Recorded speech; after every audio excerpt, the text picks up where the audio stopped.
Halo, perkenalkan nama saya Adinda Yulia Dwianti. Saya dari kelas A1 dengan NIM 2190302078. Di sini saya akan mempresentasikan kembali mengenai buku kerja 4 dan 5. Untuk buku kerja yang keempat atau ke-10 yaitu identifikasi akses pembiayaan atau modal usaha baru. 1. Identifikasi pentingnya pembiayaan atau modal. Kriteria unjuk kerja pertama, alasan kebutuhan modal usaha baru diidentifikasi.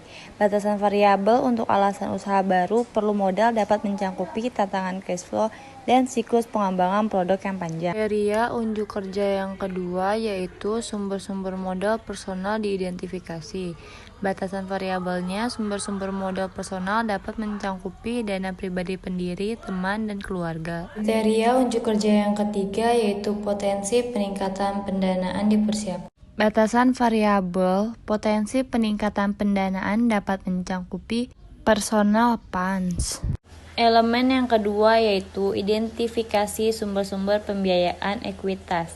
Kriteria kinerjanya yang pertama business angels. Business angels mempunyai karakteristik mereka berinvestasi sesuai dengan kelayakan proyek dengan harapan keuntungan di masa depan. Yang kedua ada jenis venture capital. Jenis venture capital dapat mencangkupi berdasarkan kepemilikan. Private venture capital company, public venture capital company, dan bank affiliate venture company. Dan yang ketiga adalah initial public offering. IPO dapat memberikan manfaat mengatasi kendala pinjaman dan memonitoring. Elemen yang ketiga yaitu identifikasi pembiayaan pinjaman. Kriteria kinerja yang pertama yaitu ada bank komersial. Bank komersial mempunyai karakteristik bank tertarik pada perusahaan yang memiliki arus kas yang kuat, leverage rendah, keuangan yang diaudit, manajemen yang baik, dan neraca yang sehat. Kriteria kinerja yang kedua ada SBA Guaranteed Loan. SBA Guaranteed Loan memiliki karakteristik hampir semua usaha kecil memenuhi syarat untuk mengajukan pinjaman tanpa SBA. Yang ketiga adalah sumber-sumber pinjaman lain. Sumber-sumber pinjaman lain dapat mencangkupi teman dan keluarga. Elemen yang keempat yaitu identifikasi sumber-sumber kreatif, pembiayaan, dan modal. Kriteria kinerjanya ada leasing atau sewa. Leasing atau sewa memiliki karakteristik sewa merupakan perjanjian tertulis di mana pemilik properti mengizinkan seorang individu atau bisnis untuk menggunakan properti tersebut selama jangka waktu tertentu dengan imbalan pembayaran. Yang kedua ada SBIR atau Small Business Innovation Research and STTR Small Business Technology Transfer Grant Program diidentifikasi. SBIR dan STTR memiliki karakteristik. SBIR adalah program 3 fases yang berarti bahwa perusahaan yang memenuhi syarat memiliki potensi untuk menerima lebih dari satu hibah untuk mendanai proposal. Selanjutnya ini adalah buku kelima atau ke-11 dengan judul Identifikasi dan Evaluasi Peluang Pemasaran. Langkah yang pertama yaitu identifikasi peluang pemasaran. Kriteria kinerja 1.1 yaitu informasi tentang kebutuhan pasar dan jenis pemasaran dianalisa untuk mengidentifikasi peluang pemasaran.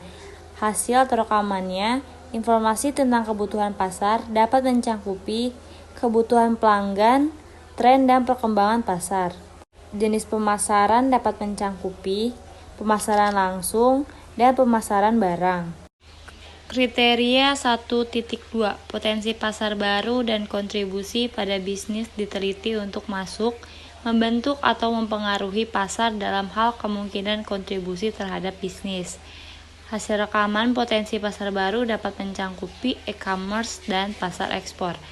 Kriteria kinerja 1.3 pendekatan kewirausahaan inovatif dan ide-ide kreatif diidentifikasi untuk aplikasi bisnis potensial mereka dan kembangkan menjadi peluang pemasaran potensial. Hasil rekaman pendekatan kewirausahaan inovatif dan ide-ide kreatif dapat mencangkupi functional approach, penjualan, pembelian, pengangkutan, penyimpanan, pembelanjaan, penanggung resiko, standarisasi, dan pengumpulan informasi pasar. Elemen yang kedua yaitu investigasi peluang pemasaran. Kriteria kinerja 2.1, peluang pemasaran diidentifikasi kemungkinan mereka cocok dengan tujuan dan kemampuan organisasi. Hasil rekaman peluang pemasaran dapat mencangkupi penetrasi pasar, menjual lebih banyak kepada pelanggan yang ada, meningkatkan pangsa pasar dalam segmen yang ada, membuat orang yang membeli jasa pengembangan bisnis setiap memulai usaha. Pengembangan produk dijual kepada pelanggan dengan mengubah FAB atau Future, Advance, and Benefit dari produk, mengubah model atau menambahkan ukuran. 2.2 Hasil evaluasi peluang diidentifikasi untuk menentukan dampaknya pada basis bisnis dan pelanggan saat ini. Hasil evaluasi peluang dapat mencangkupi desain fungsional dari produk dan daya tarik penampilannya, kemudahan dan biaya pemeliharaan yang rendah, dan kemudahan untuk diproduksi di proses.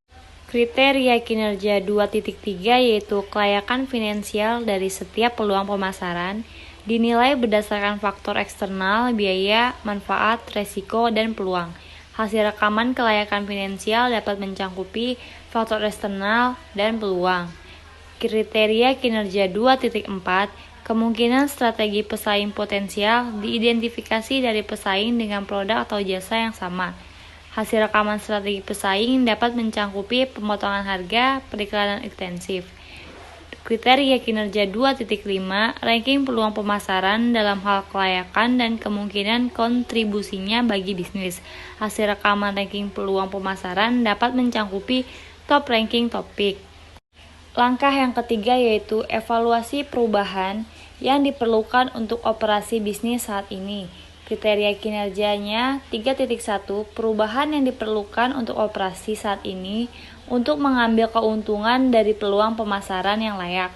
Hasil rekamannya, perubahan yang diperlukan dapat mencangkupi perencanaan proyek pemasaran dan manajemen proses kreatif end-to-end. Kriteria kinerja 3.2 perubahan organisasi untuk layanan basis pelanggan yang meningkat atau berbeda termasuk penyediaan untuk kualitas layanan berkelanjutan kepada pelanggan yang sudah ada.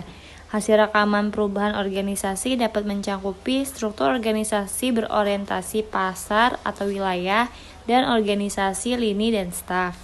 Kriteria kinerja 3.3 perkirakan kebutuhan sumber daya untuk operasi yang diubah, hasil rekaman perkiraan kebutuhan sumber daya, biaya produksi, penelitian, dan pengembangan.